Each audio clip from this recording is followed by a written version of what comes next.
రెండవ గ్రంథం 2వ సమూయేలు గ్రంథం 15వ అధ్యాయం 32వ వచనాన్ని 31-32 వచనాలు రెండు చదువుదాం. 2వ సమూయేలు గ్రంథం అంతలో ఒకడు వచ్చి 15వ అధ్యాయం 31-32 వచనాలు. అంతలో ఒకడు వచ్చి అబ్షాలోము చేసిన కుట్రలో అహితోపేలు చేరి ఉన్నాడని దావీదునకు తెలియజేయగా దావీదు యెహోవా అహితోపేలు యొక్క ఆలోచనను చెడగొట్టుమని ప్రార్థన చేసెను. దేవుని ఆరాధించు స్థలం ఒకటి ఆ కొండ మీద ఉండెను. వారు అచ్చటికి రాగా అర్కీయుడైన హుషై పై వస్త్రమును చింపుకొని తల మీద ధూళి పోసుకుని వచ్చి రాజును దర్శనము చేసెను.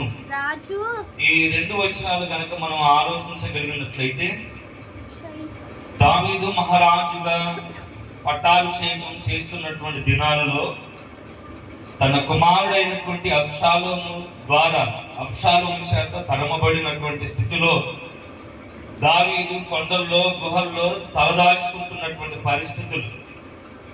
దావీదుకి జీవితంలో క్షేమమేమి లేదు. అయితే దావీదు పరిపాలన కాలంలో దావీదు కొంతమందిని తన ప్రక్కలో లేదా తన స్థానాన్ని కొంతమందికి ఇచ్చాడు. యోవాబు కావచ్చు, హుషై కావచ్చు, అహితోపేలు కావచ్చు, ఇటువంటి వారికి దావీదు కొంత స్థానాన్ని ఇచ్చాడు. అయితే అహితోపేలు 31వ వచనాన్ని చూస్తే అహితోపేలును కూర్చున్నటువంటి సమాచారం దావీదు విన్నప్పుడు దావీదు చేస్తున్నటువంటి ప్రార్థన 31వ వచనంలో చూస్తాం. అయితే 32వ వచనంలో ఏం చూస్తాము అని అంటే, అర్కీయుడైనటువంటి హుషై తన యొక్క బట్టలని చింపివేసుకొని దేవుణ్ణి ఆరాధించే స్థలం అనబడినటువంటి ఒక కొండ మీదకి రాజును దర్శనం చేసుకోవడానికి హుషై పరిగెత్తుకుంటూ బట్టలు చెప్పుకుంటూ వేదనతో ఏడుస్తూ రాజు దర్శనం చేసుకోవడానికి హుషై అనేటువంటి ఒక వ్యక్తి వస్తా ఉన్నాడు. దావీదుకు బైబిల్ గ్రంథంలో చూస్తే స్నేహితులు ఉన్నారు. అందులో చెప్పాలి, యోనాతాను దావీదుకు స్నేహితుడు అని మనం అనుకుంటే, హుషై కూడా దావీదుకు స్నేహితుడే.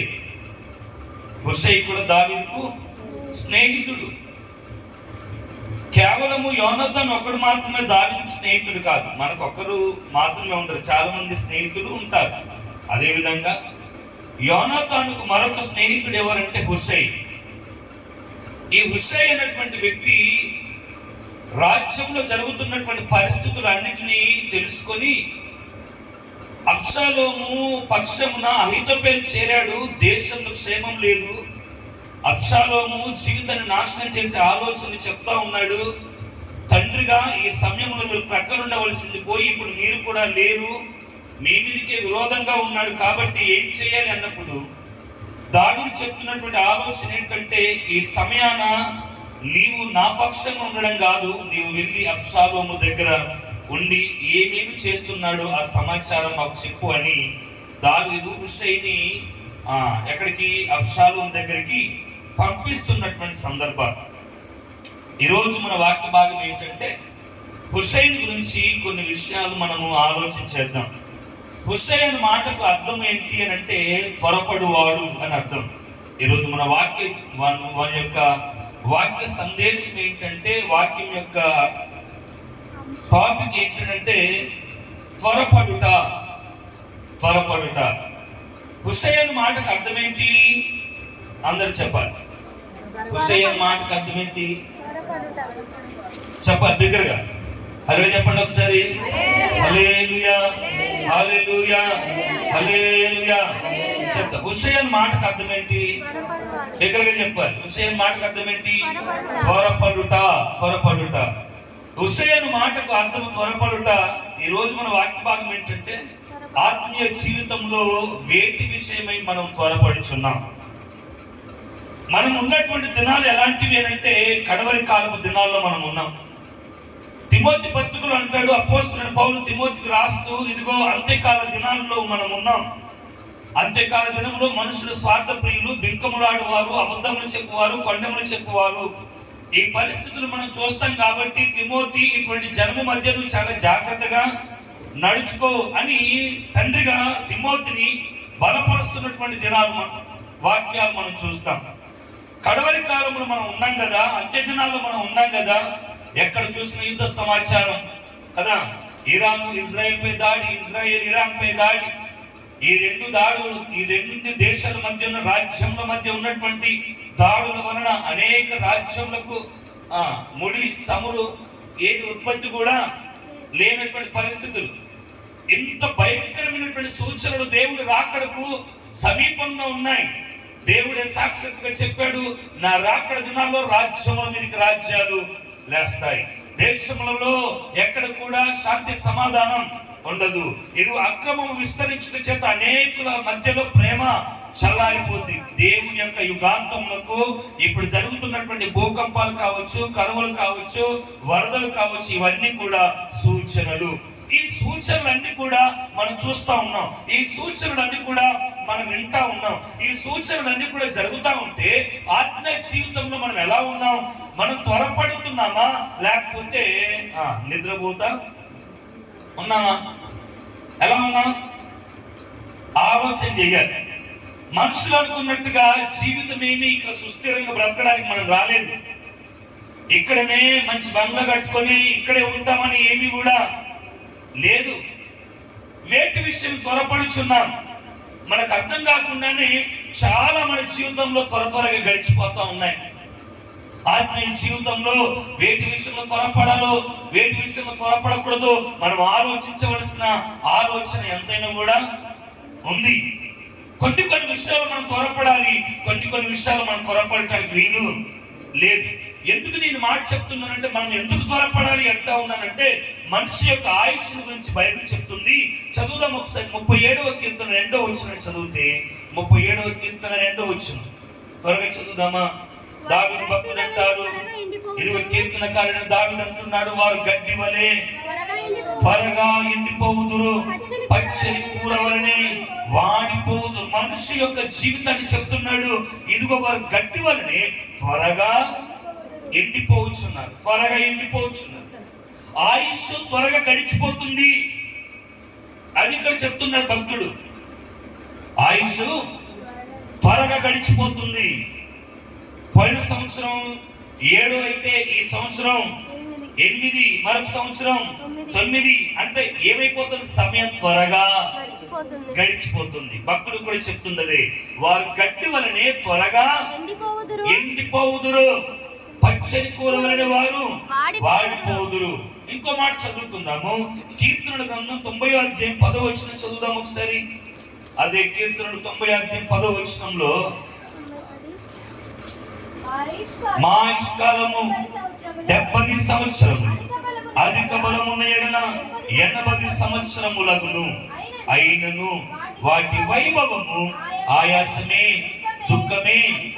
అతి త్వరగా ఏది త్వరగా?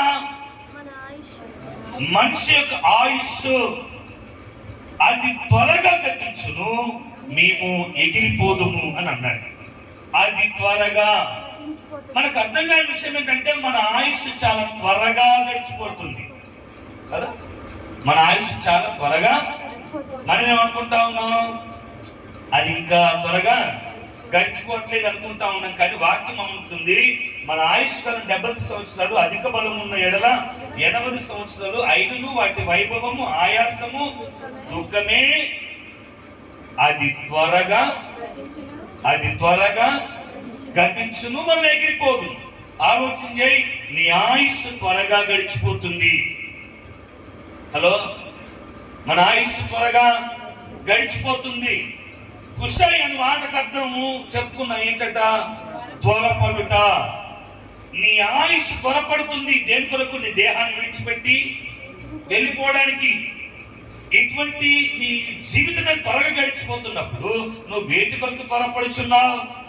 పేతురు కూడా సంఘానికి రాస్తాడు, మత్తులుగా ఉన్నప్పుడు, ఆత్మీయ జీవితం మీద శ్రద్ధ లేనప్పుడు, భక్తి మీద శ్రద్ధ లేనప్పుడు, ఇంకా ఏం త్వరగా గడిచిపోవట్లేదు అనుకున్నప్పుడు, ఇంకా మీ జీవితం చాలా గడపాలనుకుని ఆలోచించుకున్న వారికి పేతురు రాస్తాడు. రెండవ పేతురు పత్రిక 1:13 రాస్తాడు. మన జీవితం చాలా త్వరగా గడిచిపోతుంది అనడానికి పేతురు భక్తుడు కూడా చెప్తున్నాడు. 1:13 మరియు మన ప్రభు అయిన యేసుక్రీస్తు నాకు సూచించిన ప్రకారం నా గుడారమును త్వరగా విడిచిపెట్టవలసి వచ్చునని ఎరిగి, నా గుడారమును త్వరగా విడిచిపెట్టవలసి వచ్చునని ఎరిగి. ఈ గుడారం మనకు శాశ్వతమైనది కాదు, ఈ దేహం మనకు శాశ్వతమైనది కాదు. ఏ ఒక్కరం కూడా దీనిలో శాశ్వతంగా ఉండడానికి రాలేదు. ఏ ఒక్కరి గుడారం, ఏ ఒక్కరి శరీరం ఈ భూమి మీద శాశ్వతంగా ఉండదు. అది ఏ కులపోడైనా, ఏ మతస్థుడైనా, ఏ జాతి వాడైనా, ఏ రంగు గలవాడైనా, ఏ భేదం గలవాడైనా, ఏ ప్రాంతం గలవాడైనా, ఏ రాజ్యము గలవాడైనా, ఏ దేశం గలవాడైనా, భూమి మీద మనుషులలో ఇదిగో వాక్యం చెప్తుంది, ప్రతి ఒక్క మనిషి తన గుడారమును త్వరగా విడిచిపెట్టవలసి వచ్చునని ఎరిగి. ఈ ఆలోచన మనలో ఉండాలి. పేతురు అంటాడు, నా గుడారమును త్వరగా విడిచిపెట్టవలసి వచ్చునని నేను ఎరిగి ఉన్నాను. నాకు తెలుసు త్వరగా నా గుడారాన్ని విడిచిపెడతానని నాకు తెలుసు. మనకుందా ఈ ఆలోచన? మనకుందా? ఎవరు ఎప్పుడు ఈ గుడారాన్ని విడిచిపెట్టి వెళ్ళిపోతామో ఎవరికి తెలియదు. రేపు ఉంటామో లేదో కూడా తెలియదు. ఈ రోజు ఉన్నోడిని రేపు చూస్తామో లేదో కూడా తెలియదు. త్వరగా గతించిపోతుంది ఆయుష్, త్వరగా గడిచిపోతూ ఉన్నాయి దినాలు, త్వరగా గడిచిపోతుంది మనిషి యొక్క జీవితం. ఇటువంటి భయంకరమైన పరిస్థితుల్లో ఆత్మీయ చూపులో, ఆత్మీయతలో మనం కొంచెం మెలకువ కలిగి బ్రతకాలి. అదే చెప్తున్నాడు ఉషై, నేను త్వరపడు వాడను. నేను ఉషై గురించి తర్వాత స్టడీ చేశాను. ఏ విషయాలు ఉషై త్వరపడ్డాడో మనము మళ్ళీ నేర్చుకున్నాం నెక్స్ట్ వీక్ కదా. ఏమంటా ఉన్నాడు పేతురు? చెప్పాలి బిగ్గరగా. ఏమన్నాడు? మాకు వచ్చా? అలా చెప్పండి ఒకసారి అందరికి వచ్చి. ఏమంటా ఉన్నాడు పేతురు? నేను ఈ గుడారము త్వరగా విడిచిపెట్టవలనని ఎరిగిన వాడుగా ఉన్నాను. మనం కూడా ఆలోచించాలి, నేను ఎప్పుడో ఒకసారి నా గుడారాన్ని విడిచిపెట్టి వెళ్ళిపోతాను. అయితే వెళ్ళిపోక మునిపే నేను త్వరపడాలి. వెళ్ళిపోక మునిపే నేను త్వరపడాలి. వెళ్ళిపోతావని తెలిసినప్పుడు నువ్వెందుకు ఆత్మీయ జీవితంలో త్వరపడట్లేదు? వెళ్ళిపోతావని తెలిసినప్పుడు ఆత్మీయతలో ఎందుకు ఇంకా చచ్చిన తనం? వెళ్ళిపోతావని తెలిసినప్పుడు ఆత్మీయ జీవితంలో ఎందుకు ఇంకా నీకు ముందు చూపు లేదు? వెళ్ళిపోతావని తెలిసినప్పుడు ఆత్మీయ జీవితంలో ఎందుకు ఇంకా పట్టనట్టుగా బ్రతుకుతా ఉన్నావు? నువ్వు త్వరగా నీ దేహాన్ని విడిచి వెళ్ళిపోతావని నీకు తెలిసినప్పుడు నీ జీవితంలో త్వరగా చేయవలసిన కొన్ని పనులు బైబిల్ గ్రంథంలో చాలా ఉన్నాయి. త్వరగా చేయాలి మనం వాటిని. ఎందుకు? ఈ గుడారము ఎప్పుడు త్వరగా విడిచిపెట్టి వెళ్ళిపోతామో తెలీదు. కాబట్టి బ్రతుకున్నప్పుడే, దేవుడు ఆయుష్ ఇచ్చినప్పుడే, దేవుడు భూమి మీద మనం ఉంచినప్పుడే దేవుడి కొరకు చేయవలసిన ప్రతి పని త్వరగా మనం చేసి ఆయన సన్నిధిలో మనము ఉండగలగాలి. హల్లెలూయా. ఎందుకు నేను మాట చెప్తున్నాను అని అంటే, మనం అనుకుంటా ఉన్నాం మన ఆయుష్ త్వరగా గడిచిపోతుంది.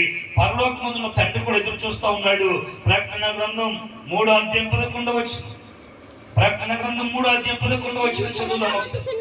నేను త్వరగా వచ్చుచున్నాను, ఎవడు నీ కిరీటం అపహరింపకుండానట్లు నీకు కలిగిన దానిని గట్టిగా పట్టుకొను. దేవుడు కూడా ఏం చేస్తామని ఆయన ఆలోచన ఏంటి? నేను త్వరగా వచ్చుచున్నాను, నేను త్వరగా వచ్చుచున్నాను. హల్లెలూయా. నేను త్వరగా వచ్చుచున్నాను. వస్తే పరిస్థితి ఏంటి? ఈ క్షణమే ఆయన మధ్యాకాశంలోకి వస్తే మన పరిస్థితి ఏంటి కదా? ఆలోచన చేయాలి. ఆయన అంటున్నాడు, నేను త్వరగా వచ్చుచున్నాను. ఇదిగో బైబిల్లో పరిశుద్ధ గ్రంథంలో మన ఆయుష్ గురించి పేతురు చెప్తా ఉన్నాడు, మనం ఈ గుడారమును త్వరగా విడిచిపెట్టవలసినని ఎరిగి. ఇది తెలుసు. ఇదిగో మన ప్రియ రక్షకుడైన యేసుక్రీస్తు వారు కూడా మాట చెప్పాడు, నేను ఏ విధంగా తండ్రి యొద్దకు వెళ్ళుటకు మీరు చూచారో అదే విధంగా నేను మరలా వచ్చుట మీరు చూస్తారని చెప్పాడు. ఇక్కడ ఏదో చెప్తున్నాను, నేను త్వరగా. ఎలా వస్తా ఉన్నాడట ఆయన? చెప్దాం హల్లెలూయా. ఎలా వస్తా ఉన్నాడట ఆయన? నేను త్వరగా వచ్చుచున్నాను, నేను త్వరగా. చెప్దాం దగ్గరగా. ఎలా వస్తా ఉన్నాడు ఆయన? నేను త్వరగా వచ్చుచున్నాను. త్వరపడతా ఉన్నాడు.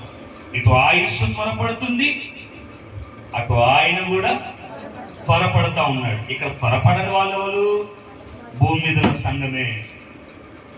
భూమి మీద ఉన్న సంఘానికే ఇప్పుడు త్వరపడే తత్వం లేదు, పరిగెత్తే తత్వం లేదు, ప్రయాసపడే తత్వం లేదు. ఎలా ఉంది? చూద్దాంలే, చేద్దాంలే కదా, చూద్దాం చేద్దాం అన్నట్టుగా జీవితం ఉంది. కానీ మనకి ఈరోజు చెప్తుంది, నీ ఆయుష్ త్వరగా గతించిపోతుంది. మన రక్షకుడైన యేసుక్రీస్తు కూడా త్వరగా భూమి మీదకి రాబోచున్నాడు. ఈ రెండని తెలిసినప్పుడు, బ్రతుకున్నప్పుడే ఇప్పుడు నువ్వేం చేయాలి తెలుసా? నీవు కూడా త్వరపడాలి. 3 విషయాలు చెప్పి నేను ముగించేస్తాను. వేటి విషయమే మనం త్వరపడాలి ఆత్మీయ జీవితంలో? మొట్టమొదటిది నేను చెప్తాను, చూద్దాం ఒకసారి. యెషయా గ్రంథం 5:26 యెషయా గ్రంథం 5:26 చదువుదాం ఒకసారి. యెషయా గ్రంథం 5:26 ఆయన దూరముగానున్న జనములను పిలుచుటకు ధ్వజమునెత్తును, భూమ్యంతము నుండి వారిని రప్పించుటకు ఈలగొట్టును. అదిగో వారు త్వరపడి వేగముగా వచ్చుచున్నారు. హల్లెలూయా. ప్రవక్త అయినటువంటి యెషయాతో ప్రభు అయినటువంటి దేవుడు రాయిస్తున్నటువంటి మాట, ఆయన దూరముగా ఉన్న జనములను పిలుచుటకు ధ్వజమునెత్తును. ఏం చేస్తున్నాడు దేవుడు? ఆయన దూరం ఉన్న జనములను పిలుచుటకు ధ్వజమునెత్తును. రెండోది అన్నాడు, భూమ్యంతము నుండి వారిని రప్పించుటకు ఈలగొట్టును. అదిగో చూడు, వారు త్వరపడి వేగంగా వచ్చుచున్నారు. ఎక్కడికి నేను చెప్పాలి ఇప్పుడు, అర్థం కాలే? హల్లెలూయా. దగ్గరగా హల్లెలూయా, దగ్గరగా హల్లెలూయా, హల్లెలూయా. 2 మాటలు చెప్పాడు. ఆయన దూరముగా ఉన్న వారిని, ఆయన దూరముగా ఉన్న జనములను పిలుచుటకు ధ్వజమును ఒకటి ఎత్తుతాడు. రెండోది, భూమ్యాంతం నుండి వారిని రప్పించుటకు ఆయన ఈలగొట్టును. అదిగో వారు వేగముగా వచ్చుచున్నారు. ఎక్కడికి? ఆయన యొద్దకు, ఆ ధ్వజము యొద్దకు కదా. ఆయన స్వరం, ఇలాంటి అర్థం ఏంటి? స్వరం, అంతేనా? స్వరం. ఆయన స్వరమును విని ఆ ధ్వజమును చూచి అనేకులు భూమ్యాంతము నుండి ఇదిగో దూరంలో చెదిరిపోయిన వాళ్ళందరినట ఆయన ఏం చేస్తా ఉన్నాడంటే పిలుస్తా ఉన్నాడు. ఇదిగో చూడు, వారందరూ కూడా పరిగెత్తుకొని త్వరపడి ఆయన యొద్దకు వేగముగా, నెమ్మదిగా కాదు, వదంలే అన్నట్టుగా కాదు. ఎలా? వేగముగా. అదిగో వారు త్వరపడి వేగముగా వచ్చుచున్నారు. మొదటిది ఏంటంటే, ఇదిగో దేవుని యొద్దకు మనము త్వరపడి రావాలి. హల్లెలూయా. ఏంటంట చెప్దాం అందరం, దగ్గరగా చెప్పాలి. దేవుని యొద్దకు త్వరపడి రావాలి. అందరం చెప్దాం ఒకసారి దగ్గరగా.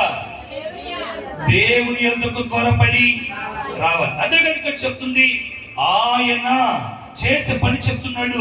దూరముకున్న జనములను పిలుచుటకు ధ్వజం నెత్తుతాడు. భూమ్యాంతం నుండి వారిని ఈలగొట్టి మరి పిలుస్తా ఉన్నాడు. అదిగో వారు త్వరపడి వేగముగా వచ్చుచున్నారు. మొదటిది ఏంటంట? యేసునొద్దకు, రక్షకుని యొద్దకు, ఆరాధకుని యొద్దకు మనం త్వరపడి రావాలి, పరిగెత్తుకొని రావాలి ఆయన యొద్దకు కదా. ఆయన పిలిచినప్పుడు పరిగెత్తుకొని రావాలి. ఇక్కడ ఒక మాట రాస్తాడు, దాని గురించి 2 నిమిషాలు చెప్పి నేను ముందుకు వెళ్తాను. అక్కడ మాట ఏమన్నాడు అంటే, ధ్వజమునెత్తును అని అన్నాడు. ఏమన్నాడు? ఆయన దూరంగా ఉన్న జనములను పిలుచుటకు ధ్వజమునెత్తును అని అన్నాడు. ధ్వజము అంటే అర్థం ఏంటి? పతాకం అనొచ్చు, ఎత్తైన స్తంభం అని అనొచ్చు, ఎత్తైన కర్ర అని అనొచ్చు కదా. దేవాలయాల్లో చూస్తే ధ్వజ స్తంభం అని అంటారు. ధ్వజ స్తంభం అని అంటారు. ఎర్రకోట మీద చూస్తే ఎగురుతున్నటువంటి జాతీయ పతాకాన్ని మనం చూస్తాం, అదొక ధ్వజం. ఇక్కడ అన్నాడు ధ్వజం స్తంభంలో నిలవబెట్టట్లేదు ఆయన ఇక్కడ అన్నాడు నేను ఒక ధ్వజమును ఎత్తుతాను అని చెప్పాడు ఆయన. నేను ఒక ధ్వజమును ఎత్తుతాను. ఆ ధ్వజమును చూస్తున్నటువంటి జనులు పరిగెత్తుకొని త్వరపడి ఆ ధ్వజం దగ్గరికి వస్తారు అని చెప్పాడు ఆయన. హల్లెలూయా, హల్లెలూయా. జనులందరూ త్వరపడి ధ్వజమును చూస్తారు. ఎప్పుడైతే ధ్వజము ఎత్తబడిందో ఆ ధ్వజమును చూచి అనేకులు ఆ ధ్వజము యొద్దకు వస్తారు అని చెప్పాడు. బైబిల్ గ్రంథంలో ఎక్కడుంది ధ్వజం అని అంటే నిర్గమకాండము 17 అధ్యాయం 15 వచనంలో చూస్తాం. నిర్గమకాండం 17 అధ్యాయం 15 వచనం త్వరగా చదువుదాం ఒకసారి. తరువాత మోషే ఒక బలిపీఠమును కట్టి దానికి యెహోవా నిస్సి అని పేరు పెట్టి, పుట్టినోట్లో చూద్దాం ఏముంది? ధ్వజం. యెహోవా నిస్సి అనగా యెహోవా నా ధ్వజం అని అర్థం. హల్లెలూయా. యెహోవా నిస్సి అంటే అర్థం ఏంటి?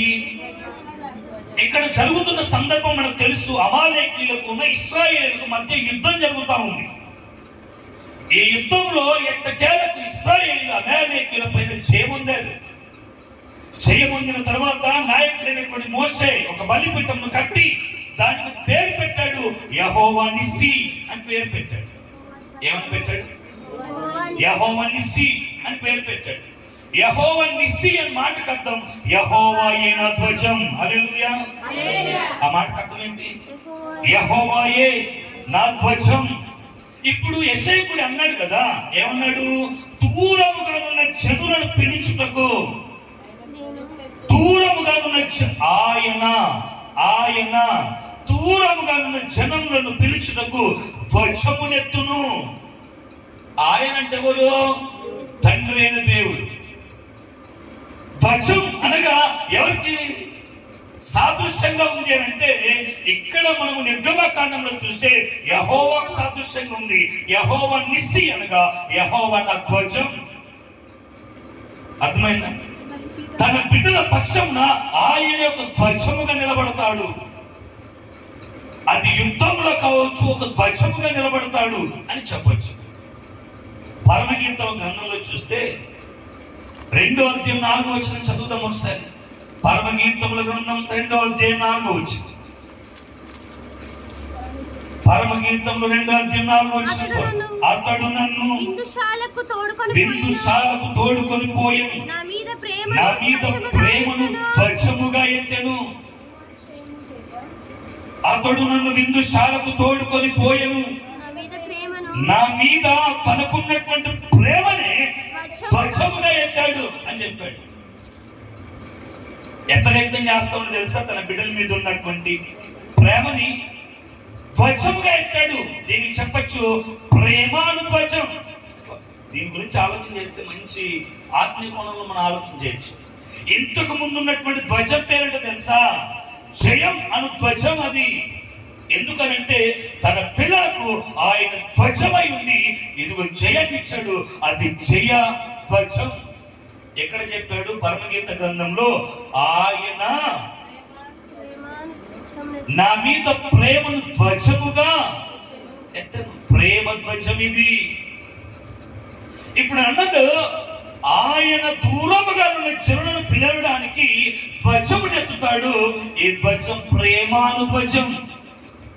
ఈ ఎత్తబడినటువంటి ధ్వజమును చూడగానే ఇదిగో ఎంతమంది ప్రేమను కోల్పోయిన వారు అందరూ ఇది ప్రేమాను ధ్వజం ఎత్తుకు రాగలిగితే ఆయన వారికి తిరిగి మన ప్రేమను ఇచ్చేస్తాడు. ఇది ప్రేమాను ధ్వజం. ఏది ఈ ప్రేమాను ధ్వజం అని అంటే చూద్దాం ఒకసారి. లూకా సువార్త 19వ అధ్యాయము 5-6 వచనాలు. ఈ ప్రేమ ధ్వజం ఎవరు అని చూస్తే యేసు ఆ చోటికి వచ్చి కన్నులెత్తి చూచి జక్కయ్య త్వరగా దిగుము, నేడు నేను నీ ఇంట ఉండవలసినదని అతను చెప్పగా అతడు త్వరగా దిగి. సంతోషముతో ఆయనను చేర్చుకొని హుసేన్ మాటకు అర్థం ఏంటి? త్వరగా త్వరపడుట. హుసేన్ మాటకు అర్థం ఏంటి? త్వరపడుట.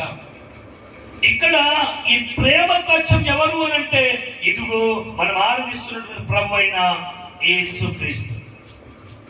ఆయనను అన్నాడు కదా, ఆయన దూరముగా ఉన్న జనములను పిలుచుటకు ఒక ధ్వజమును ఎత్తుతాడు. ఆమేన్. ఆ ప్రేమను ధ్వజం సాక్షాత్తుగా పరమును వీడి భూమి మీదకి వచ్చి ఒక మార్గంలో నడుస్తుంది. సాక్షాత్తుగా ధ్వజం నడిచి వెళ్ళిపోతా ఉంటే చెక్కయ్య అని ఒకడు చెట్టు మీద ఉన్నాడు. ఈ ధ్వజం ఆయన చూచి అంటా ఉన్నాడు, చెక్కయ్య త్వరగా దిగుము. ఏమన్నాడు? త్వరగా దిగుము. పర్లేదు, చెట్టు మీద ఉన్నావు కదా, దెబ్బలు ఏమైనా తాకుతాయేమో, మెల్లగా దిగని చెప్పాడు. ఏమన్నాడు? త్వరగా దిగు అనగానే వాక్యం కూడా ఉంది, చెక్కయ్య త్వరగా దిగను. త్వరపడ్డాడండి కదా. అందుకే అతడు పిలిచినప్పుడు అదిగో వారు త్వరపడి వేగముగా. ఇదదే యెషయా గ్రంథం రాస్తాడు కదా, అదిగో వారు త్వరపడి వేగముగా పరిగెత్తుచూ వచ్చుచున్నారు అని రాసిన మాట. యేసును ధ్వజం అక్కడికి రాగానే చెట్టు మీద చెక్కని పిలుస్తాడు, త్వరగా దిగి రానగానే అతడు త్వరపడి దిగి యేసును తన ఇంట చేర్చుకొనెను అను కదా. త్వరపడ్డాడు. దేని కొరకు? దేవుని ఎందుకు రావడానికి త్వరపడ్డాడు, దేవుని తన ఇంట్లో చేర్చుకోవడానికి త్వరపడ్డాడు, రక్షణ తన కుటుంబానికి రావాలని త్వరపడ్డాడు. ఇదిగో పాపిష్టుడైన మనుషులని లోకమంతా అంటుంది కదా, ఇదిగో అబ్రహాము కుమారుడని పేరు నిన్ను పిలిపించుకోవాలి అని అనుకోవడానికి ఆయన త్వరపడ్డాడు. హల్లెలూయా, హల్లెలూయా. మొట్టమొదటిది ఏంటి? దేని కొరకు త్వరపడాలి మనం? అయ్యో నా ఆయుష్ త్వరపడిపోతుంది, వస్తానన్నటువంటి ఆయన కూడా త్వరపడి వస్తానంటున్నాడే, ఇంకా కూడా నేను యేసును చేర్చుకునే వాడిగా, చేర్చుకునే దానిగా ఇదిగో నా జీవితంలో ఇంకా ఉంటే ఇక్కడైనా మనం ఏం చేయాలి? త్వరపడాలి, ఇంకా త్వరపడాలి. త్వరపడకుండా అలానే ఉంటే మన జీవితం ఏం ఆగట్లేదు, సూచనలు జరగకుండా మానట్లేదు. కాబట్టి మనం ఏం చేయాలి? మనం చెప్పాలి. ఏం చేయాలి? గౌతమ్? హల్లెలూయా, హల్లెలూయా. నెంబర్ 1, దేవుణ్ణి మన ఇంట్లో చేర్చుకోవడానికి, మన గృహంలో చేర్చుకోవడానికి మనం త్వరపడాలి. ఓకే. రెండోది చూద్దాం ఒకసారి. కీర్తనల గ్రంథం 119వ కీర్తన 60వ వచనం చదువుదాం ఒకసారి. కీర్తనలు 119వ కీర్తన 60వ వచనం. నీ ఆజ్ఞలను అనుసరించుటకు నేను జాగు చేయక త్వరపడి తిని. ఏమంటా ఉన్నాడు కీర్తనకారుడు? రెండోది హల్లెలూయా. వాక్యం అర్థం కానటువంటి వారందరూ బిగ్గరగా చెప్తాం హల్లెలూయా.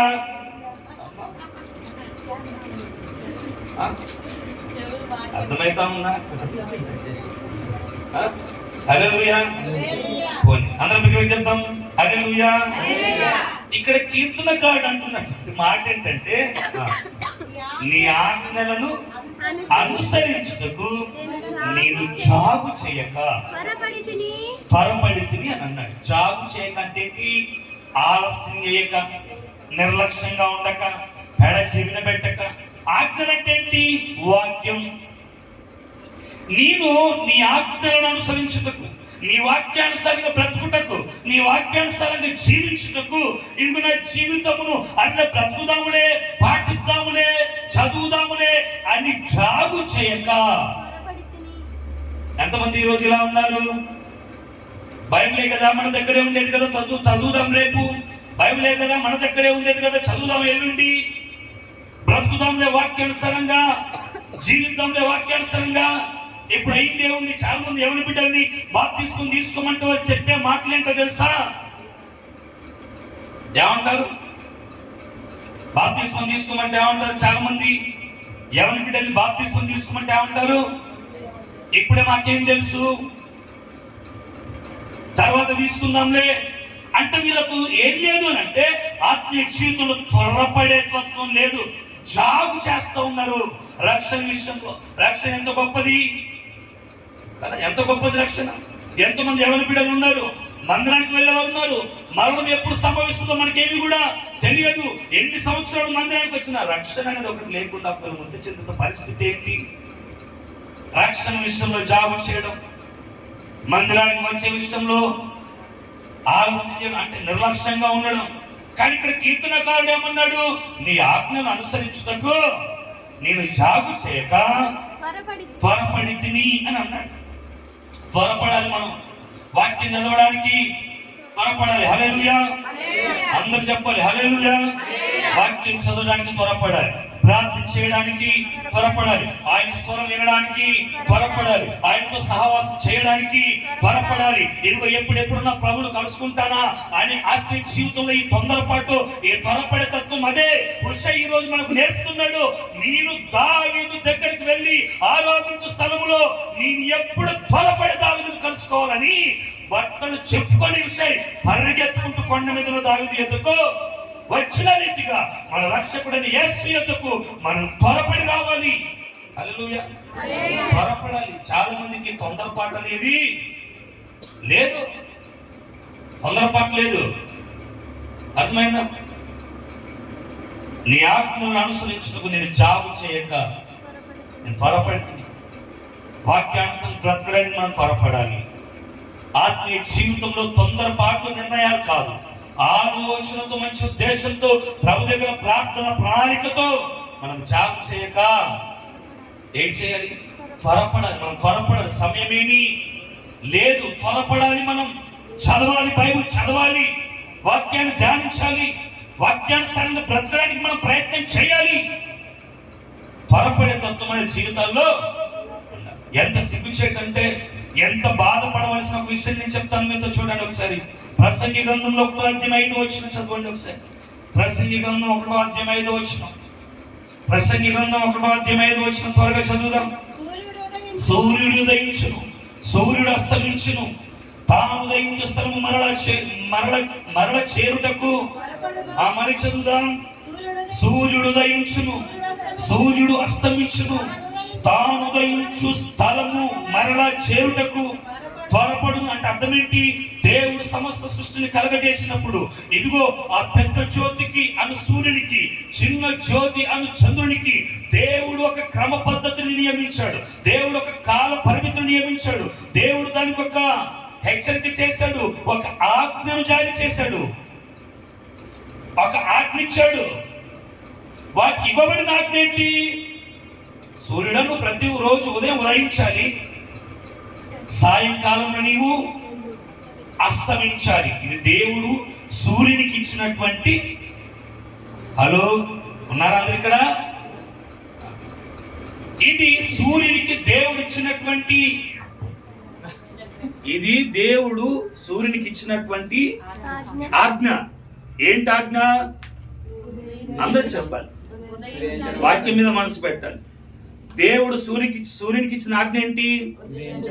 ఇక్కడే ఉంది. సూర్యుడు ఉదయించును, సూర్యుడు అస్తమించును. అందరూ చెప్పు, అక్క జ్యోతి అక్క ఉందా? సూర్యుడు ఉదయించును, సూర్యుడు అస్తమించును. ఇక్కడ అన్నాడు తాను ఉదయించిన స్థలము మరలా చేరుటకు త్వరపడుతున్నాడు. ఎవరు? సూర్యుడు. ఒకసారి ఆలోచించి, దేవుడిచ్చిన ఆజ్ఞను కొంచెం కూడా మీరడానికి అసలు జాగు చేయట్లే, ఆలస్యం చేయట్లే. సూర్యుడు మనిషి, సూర్యుడు మనిషి అవును. సూర్యుడు దేవుడు చేసిన సృష్టిలో ఒక భాగంగా ఉంది, ఒక గ్రహం. అది ఒక గ్రహమే దేవుడిచ్చిన ఆజ్ఞను ఇంతగా నెరవేరుస్తుంటే, ఒక గ్రహమే ఎప్పుడు ఉదయించాలో తెలుసు, ఎప్పుడు అస్తమించాలో తెలుసు. ఉదయించడానికి, అస్తమించడానికి, ఉదయించిన స్థలానికి మరలా వెళ్ళడానికి ఎంత త్వరపడిపోతా ఉంటే, ఒక సూర్యుడు అనే గ్రహమే ఇంత త్వరపడితే మనం అదే అన్నాడుగా, నీ ఆజ్ఞలు జాగు చేయటక నేను మనిషికి కాదు, దేవుడు సృష్టి కూడా ఆజ్ఞ ఇచ్చాడు. అందులో ఒక గ్రహానికి కూడా దేవుడు ఆజ్ఞ ఇచ్చాడు, సూర్యునికి. సూర్యుడా, నువ్వు ఉదయించాలి, నువ్వు అస్తమించాలి అని దేవుడు చెప్తే, అదాట అది ఉదయించిన స్థలమునకు మరలా చేరుటకు అసలు అది త్వరగా లేటుగా చేరితే ఏమైంది? ఆ మాట చదివినప్పుడు నాకు ఆశ్చర్యం అది. త్వరగా చేరుటకు. అంటే ఎంత తొందరపడుతుంది సృష్టి అంతా. సృష్టి అంతా దేవుడిచ్చిన ఆజ్ఞని ఎంత ఏమంటారు నిబద్ధతతో, అంటే ఆయన ఆజ్ఞని మీరకుండా ఎంత క్రమబద్ధంగా నిర్వర్తిస్తుంది సృష్టి. మరి మనుషుడు సృష్టికున్నంత జ్ఞానము మనుషునికి లేదు అని అనుకోవటం తప్పు. మనుషునికి దేవుడు అపరిమితమైన జ్ఞానం ఇచ్చాడు. జ్ఞానవంతుడైన మనిషే ఇప్పుడు ఏం చేస్తామో తెలుసా? ఏంటి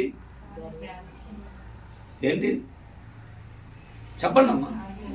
మనిషే ఆజ్ఞలను అనుసరించట్లేదే. సృష్టిని చూడు, ఎవడు చెప్తా ఉన్నాడు ఉదయించని? ఒక్కసారి చెప్పాడు దేవుడు, ఆదిలో చెప్పాడు.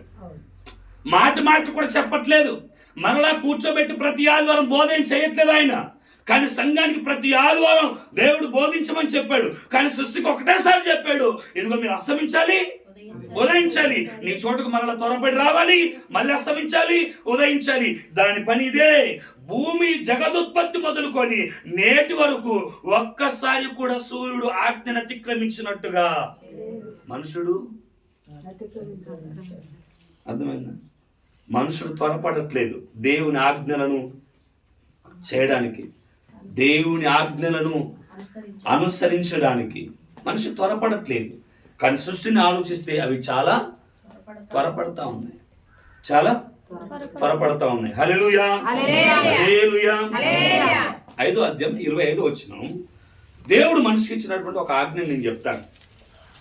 మత్తయి సువార్త 5వ అధ్యాయం 25వ వచనం. త్వరగా చదువుదామా? మత్తయి సువార్త 5వ అధ్యాయం 25వ వచనం.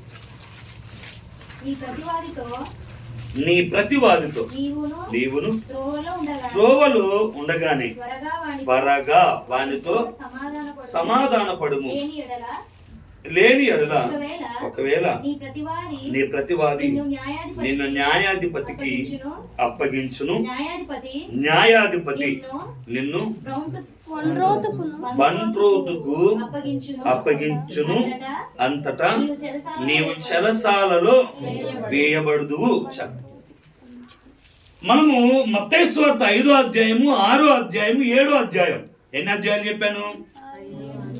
3 అధ్యాయాలు చెప్పాను. మత్తయి సువార్త 5వ అధ్యాయము, మత్తయి సువార్త 6వ అధ్యాయము, మత్తయి సువార్త 7వ అధ్యాయము. కొండ మీద ప్రసంగం ఇది. కొండ మీద ప్రసంగంలో యేసుక్రీస్తు వారు జన సమూహంతో చెప్తున్నటువంటి ఒక ఆజ్ఞలు చాలా ఉన్నాయి. ఒక ఆజ్ఞని చెప్తున్నాను. ఏంటి ఆజ్ఞ? నీ ప్రతివాదితో నీవు త్రోవలో ఉండగానే త్వరగా వానితో సమాధానం. ఇది ఆజ్ఞ. ఎంతమంది ఉన్నారు ఇట్లా? హల్లెలూయా.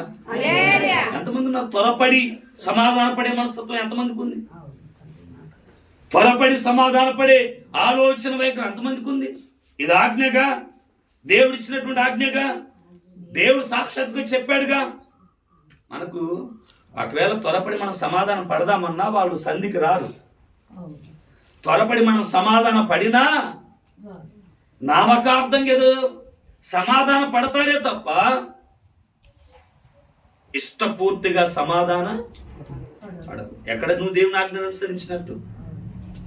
ఒక్కసారి నీ ప్రతివాదితో నువ్వు సమాధానం పడ్డావంటే ఇంకా మనసులో ఎటువంటి ఆలోచన ఉండకూడదు. ఉంది అంటే అర్థం ఏంటి? అసలు వాడు పడిన సమాధానం సరైనది కాదు. అలాంటప్పుడు దేవుడు ఏం చేస్తాడు? ఆజ్ఞాతిక్రమమే పాపం. పడ్డా అని చెప్పావు, పడే ఉద్దేశం లేకపోతే సైలెంట్గా ఉండాలి. పడ్డా అని చెప్పావు, పడ్డ తర్వాత ఎలా ఉండాలి? సమాధానం ఉండాలి. లేవు.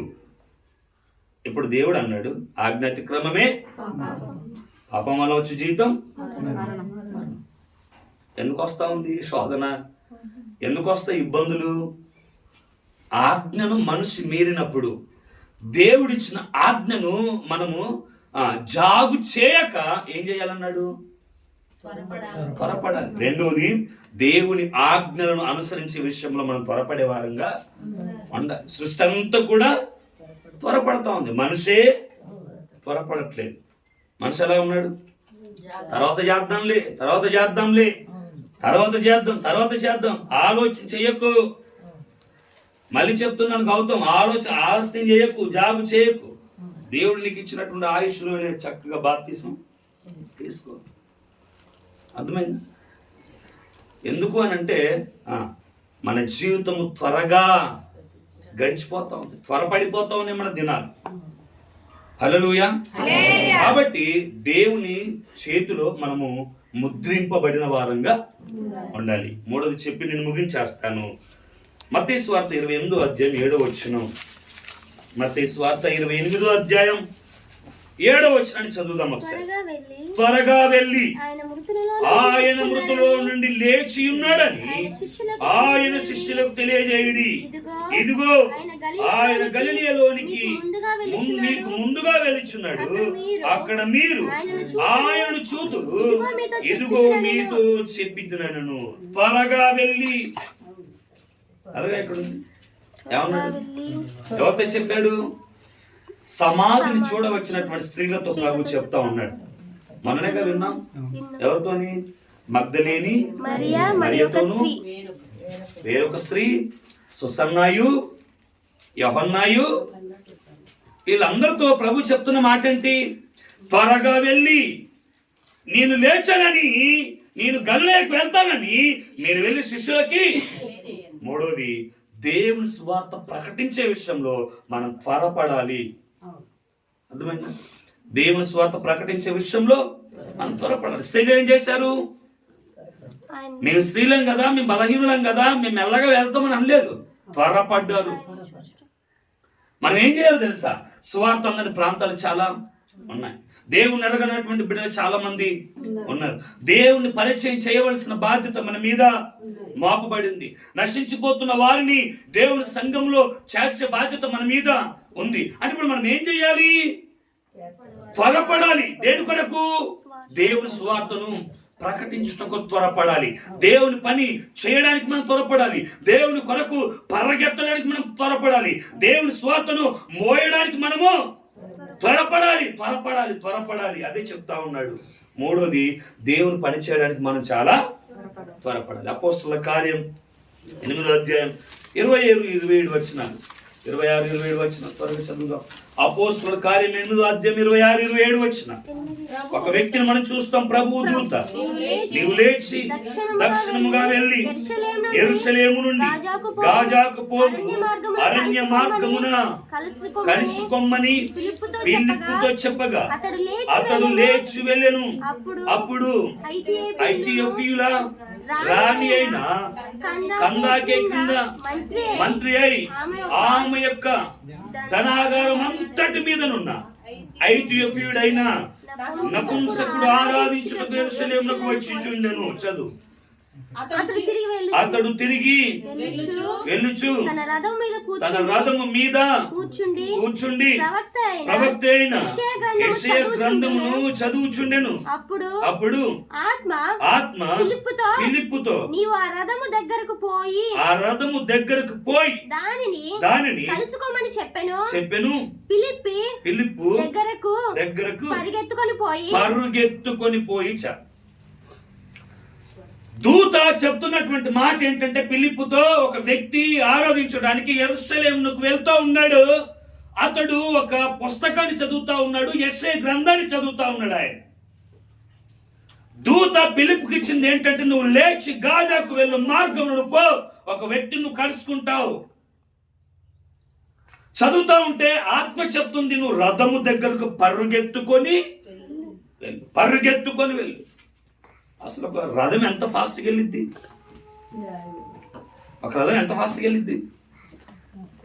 అంటే దేవుడు చెప్పినటువంటి ఒక వ్యక్తికి సువార్త ప్రకటించడానికి అంత త్వరపడ్డాడు ఫిలిప్పు.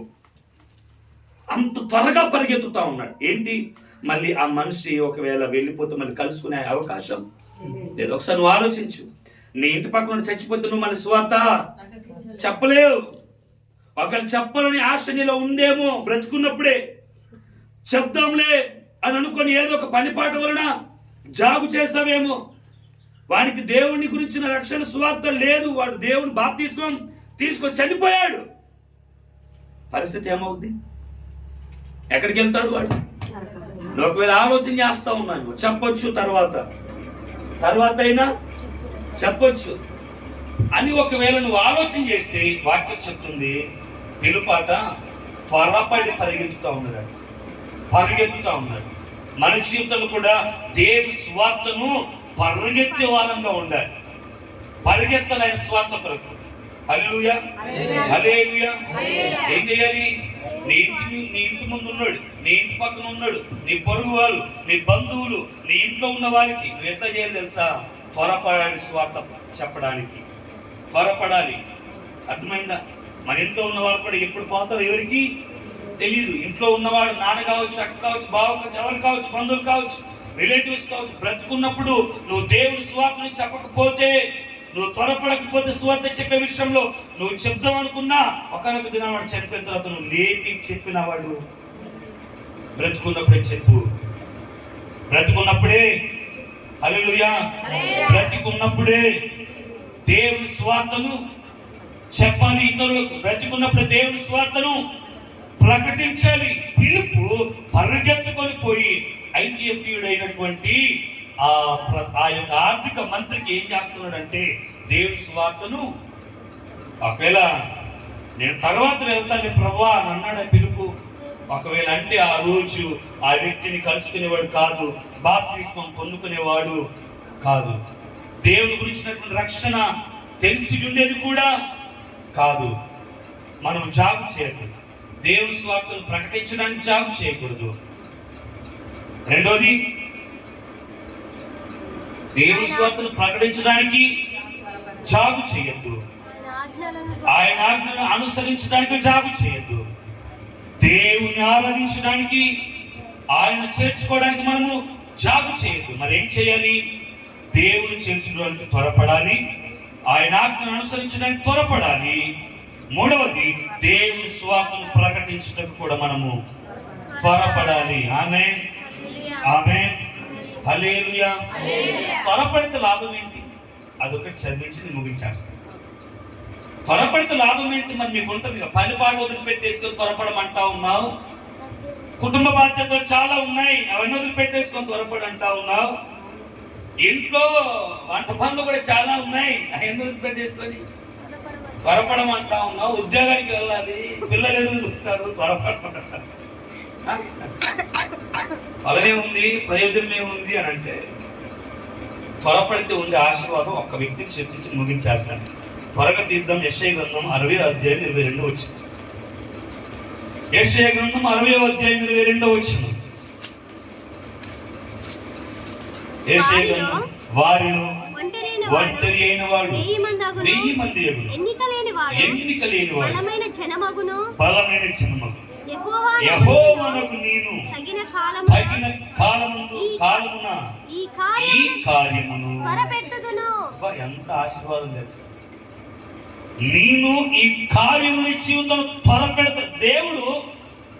దేవుని కొరకు త్వరపడే వారిని పట్ల దేవుడు కూడా తన కార్యాలు చేయడానికి త్వరపడే దేవుడు ఆయన. హల్లెలూయా. ఇప్పుడు నీ చేతిలో ఉంది.